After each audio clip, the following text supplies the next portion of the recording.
Durant ces derniers jours, quand j'ai assisté à vos conférences, je suis devenue consciente du fait que je n'avais pas vraiment le sincère désir de les aimer, d'aimer les gens.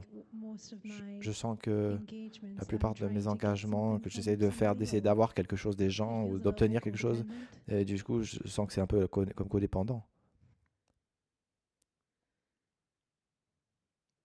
Et, et donc là, la, la dernière fois, j'ai essayé de ressentir quels étaient les principes qui devaient être engagés. J'ai ressenti que j'avais quelque chose que je devais ressentir, que je devais ressentir que je j'avais rien à donner. Oui, vous pouvez dire que... Donc, c'est vraiment un principe d'amour, en fait. Il y a un certain nombre de principes impliqués. Parlons-en. Donc, c'est Laura, votre nom? Oui. Donc là, nous avons Laura. Je n'ai pas dessiné comme la moitié d'une âme, parce qu'en fait, ça prend trop de place sur le tableau. J'ai besoin de plus d'espace.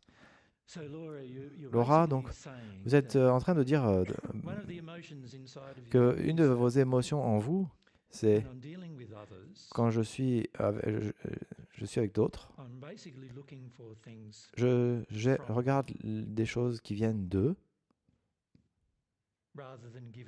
au lieu de leur donner des choses à eux. Maintenant, vous pouvez voir que il doit y avoir un certain nombre de raisons pourquoi vous voulez des choses des autres. Premièrement, ça pourrait être ce que vous avez dit, n'est-ce pas? La chose que vous voudrez être. Souvent, on commence avec les choses que l'on veut devenir. Non, pas d'amour. Pas d'amour personnel. Vous ne vous aimez pas vous-même. Comment est-ce que l'amour que vous avez, le fait que vous n'ayez pas d'amour en vous, par rapport à ce que vous avez dit, fait que vous n'êtes pas intéressé dans les autres, par rapport aux autres, que les autres ne s'intéressent pas à vous. Du coup, j'ai peur que j'ai rien à donner aux autres. Donc, rien à donner. Oui. Pourquoi vous pensez que c'est rien à donner? Continuez comme ça. Quelle était votre demande qu'on vous demandait quand vous étiez enfant?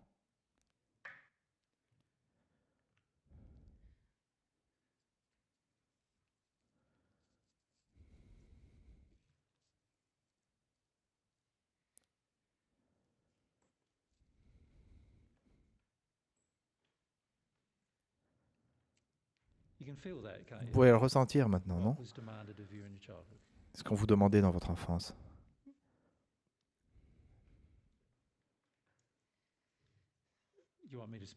Vous voulez que je parle pour vous parce que je ressens ce que vous ressentez. Mais des fois, c'est bien aussi que les personnes disent aussi. C'est bien. Vous pouvez ressentir la souffrance qu'il y a.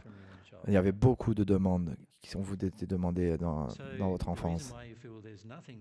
Ce que vous ressentez, ce n'est pas que vous n'avez rien à donner, c'est pas parce que vous n'avez une faible valeur de vous-même, c'est parce qu'on vous demandait dans votre enfance. Il y avait des demandes sur vous. Donc en d'autres mots,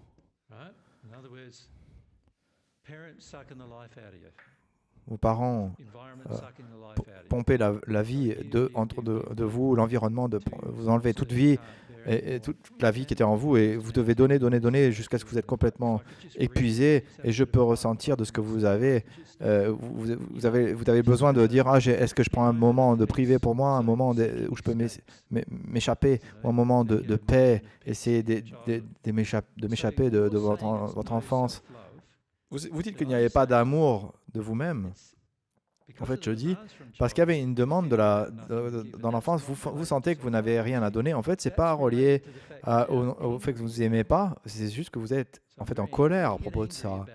Vous êtes en colère par rapport à la demande qui fait que je ne veux plus rien donner. J'en ai assez de donner aux autres. Je ne veux pas être dans cette position-là Et en fait, l'attraction, et bien sûr, est en train de faire qu'il y a de plus en plus de gens qui vont vous demander de vous. Il se passe que du coup, à la fin, vous êtes complètement récluse. Vous devez essayer de vous éteindre et de rester laisser loin des autres et d'être toute seule et d'essayer d'être en paix et d'avoir un sentiment de contrôle par rapport à... Il y avait toute cette demande qui venait sur vous. Et aussi le fait que, que vous ne voulez plus d'amitié, vous ne voulez pas de nouvelles... parce qu'à chaque fois que vous avez une nouvelle amitié, c'est que vous ressentez que je dois encore donner quelque chose, mais je ne veux pas donner encore. Malheureusement, parce que la façon dont la loi d'attraction fonctionne, mais en fait, qui est plutôt heureux d'une certaine façon, chaque personne avec qui vous allez interagir va vous demander quelque chose. Donc, parce qu'ils sont là pour essayer d'enclencher le sentiment que vous avez en vous, pour ressentir la peine qu'il y a en vous. Et du coup, maintenant, vous êtes en état de colère. Dans un état de colère, maintenant, c'est « je suis malade de ça, je ne veux plus le faire une seule fois ». Dans un état de colère, qu'est-ce que fait la personne? Qu'est-ce qu'elle choisit? C'est « je ne veux pas être intéressé en vous, je ne veux pas vous écouter ». Je ne veux pas avoir écouté votre vie, je n'ai pas d'avoir à écouter quel problème vous avez, je dois juste être complètement tout seul. Ou si on a une interaction, vous pouvez me donner quelque chose. Est-ce que ça fait sens? Oui. Maintenant, si on regarde les principes pour résoudre le problème, vous pouvez voir que ça commence avec un manque d'humilité ici. À propos de ça, là, vous ne vous laissez pas ressentir le chagrin que c'était votre enfance. Mais vous pouvez voir que même le fait que je vous en parle, ça commence à faire vous sentir le chagrin. Et encore, donc le chagrin est juste là. Le chagrin. Et vous êtes très près de ça. Et toujours, vous avez votre colère qui est là, qui essaye de garder votre chagrin sous contrôle, parce que vous ne voulez pas ressentir ça qui s'est passé de votre enfance. Si vous traversez cela, par contre, ce qui est vraiment un point d'humilité, d'être humble, vous avez à confronter et être humble suffisamment pour confronter cela. Du coup, vous allez ressentir la vérité, de savoir que ça, c'est vrai. Ça, c'est ce qui vous est arrivé. Vous suivez? Personne dans votre vie va vous dire ça. Tout le monde vous dit plus, donnez-moi plus, donnez-moi plus. Mais il y a personne qui va vous dire, on vous a demandé beaucoup. Je suis la première personne qui vous dit ça. N'est-ce pas? Oui. Et donc, vous devez faire face à la vérité. Et c'est là où c'est pratique avec Dieu, parce que si tu as la conscience avec Dieu, c'est Laura, ton enfance était mauvaise. Et malheureusement, sur Terre, il y a plein de gens qui disent « Ouais, c'était pas si terrible que ça. Il n'y avait pas de choses majeures, il n'y avait pas d'abus majeurs, il n'y avait pas de choses majeures. » Mais le problème, c'est que quand un enfant, on l'a pompé toute son énergie de vie dans son enfance, il y a des dommages assez sévères qui sont causés sur l'enfant. En particulier, il y a ce sentiment d'être complètement épuisé dans l'enfant, sans la capacité d'avoir le chagrin, parce que les personnes autour de vous ne veulent pas que vous ressentiez le chagrin.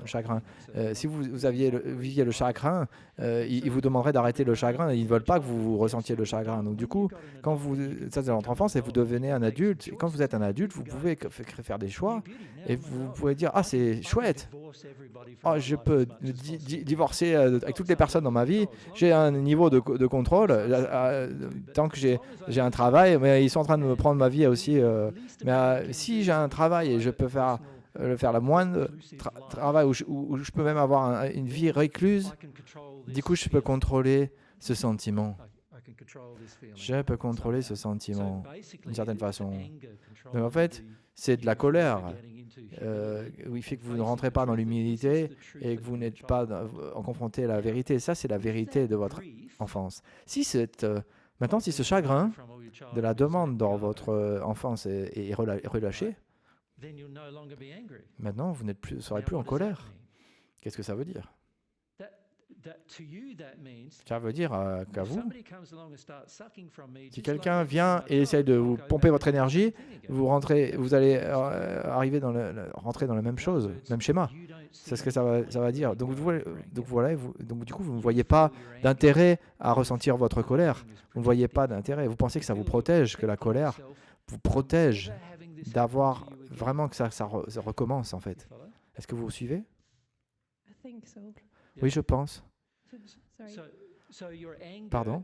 Oui, donc votre colère, non seulement vous pensez qu'elle vous aide, mais vous pensez que ça vous aide pour votre futur.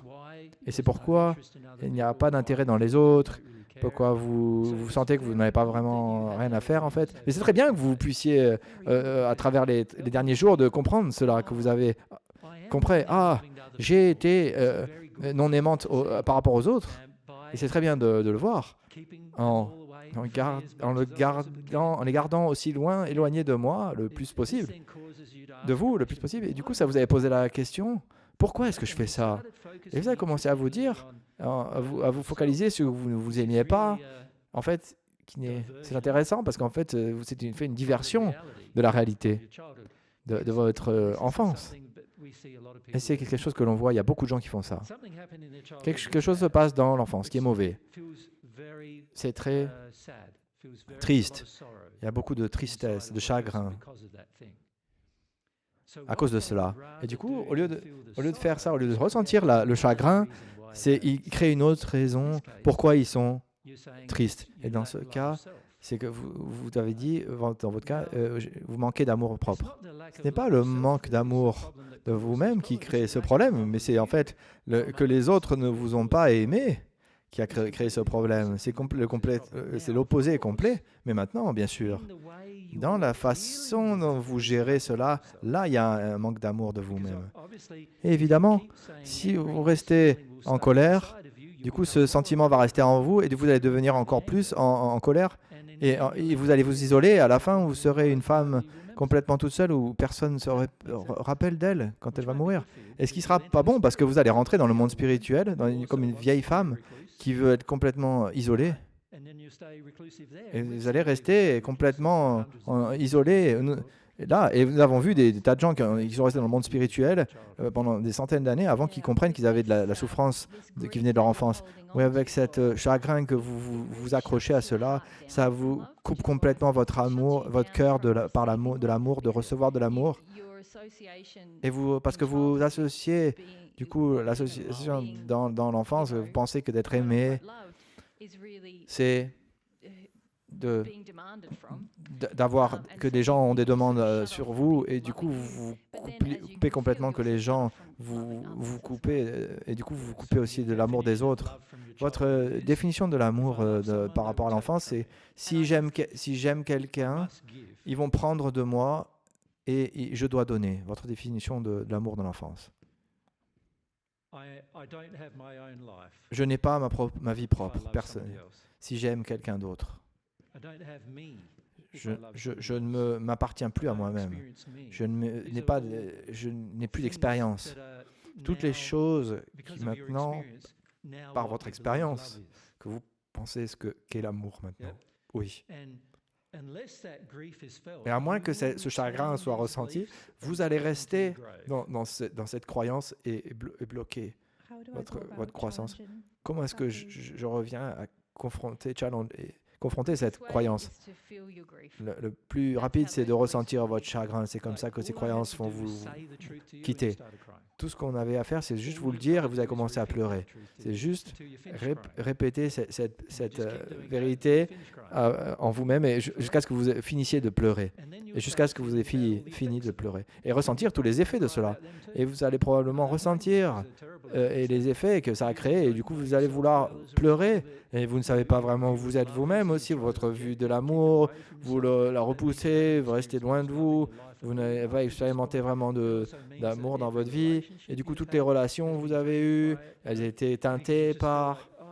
Parce que, en fait, si vous ressentez que je ne veux pas avoir de relation, tout le monde me prend de l'énergie et me demande de moi à chaque fois, du coup, vous n'expérimentez pas vraiment ce que c'était d'être dans la joie d'être dans une bonne relation.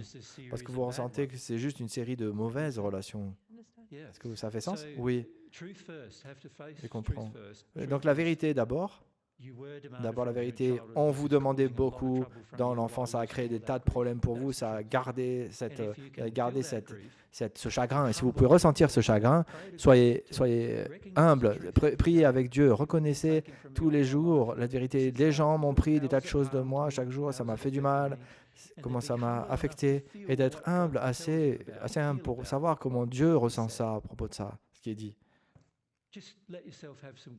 Et peut-être vous laissez pleurer à propos de ça, de bien pleurer. Ce que vous avez ressenti maintenant, c'était mineur par rapport à ce que ce dont vous avez besoin de ressentir. Vraiment une pleure qui vient des tripes, vraiment très fort.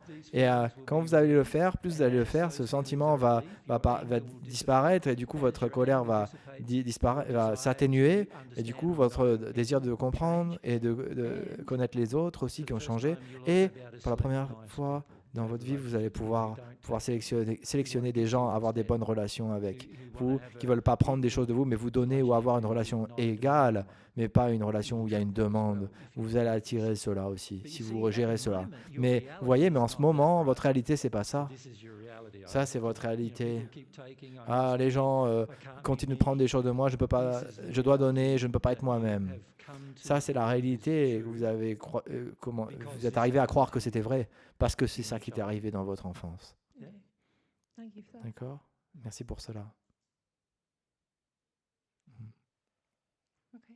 Okay. Vous voulez poser une autre question? C'est bon? Pas de souci.